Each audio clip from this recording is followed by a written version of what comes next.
त्योहारों का मौसम शुरू होने वाला है और इसी बीच चीनी की बढ़ती कीमतों ने सरकार की चिंता बढ़ा दी है। पिछले 2 महीने में चीनी के दाम करीब 40% तक बढ़ने की खबरों के बीच केंद्र सरकार ने अब बड़ा फैसला लिया है। सरकार ने 10 लाख मीट्रिक टन कच्ची चीनी बिना किसी आयात शुल्क के विदेश से मंगाने की अनुमति दे दी है। लेकिन सवाल है कि आखिर भारत जैसे बड़े चीनी उत्पादक देश को बाहर से चीनी क्यों मंगानी पड़ रही है। आइए विस्तार से जानते हैं। नमस्कार, मैं रिया और आप देख रहे हैं अमर उजाला।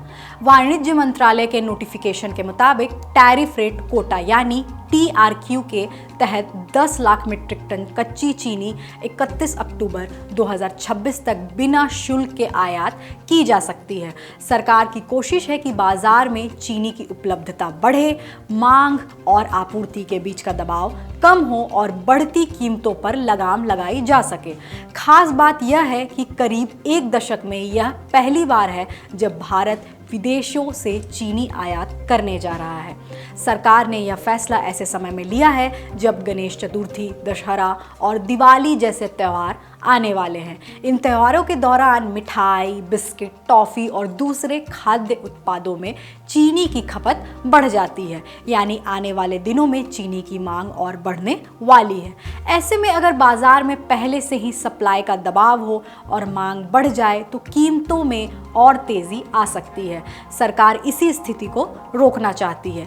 लेकिन सरकार सिर्फ विदेश से चीनी नहीं मंगा रही, बल्कि देश के अंदर भी स्टॉक और जमाखोरी पर लगाम लगाने की कोशिश कर रही है। हाल ही में बड़े खरीदारों और औद्योगिक उपभोक्ताओं के लिए चीनी का स्टॉक रखने की सीमा घटाकर 15 दिन कर दी गई है। नया नियम 1 सितंबर से 30 नवंबर 2026 तक लागू रहेगा। इसके तहत जो औद्योगिक या संस्थागत उपभोक्ता हर महीने 10 मीट्रिक टन से ज़्यादा चीनी का इस्तेमाल करता है, वह अपनी 15 दिनों की ज़रूरत से ज़्यादा चीनी का भंडारण नहीं कर सकेगा। दरअसल सरकार को आशंका है कि अगर बड़े खरीदार ज़रूरत से ज़्यादा चीनी जमा कर के रखते हैं तो बाज़ार में इसकी कमी पैदा हो सकती है और कीमतें और बढ़ सकती है। इसलिए एक तरफ सरकार चीनी आयात करके बाजार में सप्लाई बढ़ाने की कोशिश कर रही है, तो दूसरी तरफ स्टॉक लिमिट के जरिए जमाखोरी रोकने का प्रयास कर रही है। अब सबसे बड़ा सवाल है कि क्या इन कदमों से त्योहारों से पहले चीनी सस्ती होगी? अगर आयातित चीनी समय पर भारत पहुंचती है और बाजार में सप्लाई बढ़ती है तो कीमतों पर दबाव कम हो सकता है। लेकिन अगर आयात में देरी हुई और त्योहारों की मांग तेजी से बढ़ी तो चीनी की बढ़ती कीमतों का असर मिठाई और दूसरे खाद्य उत्पादों पर भी पड़ सकता है। यानी इस बार सवाल सिर्फ चीनी की कीमत का नहीं, बल्कि त्योहारों की मिठास कितनी महंगी होगी इसका भी है।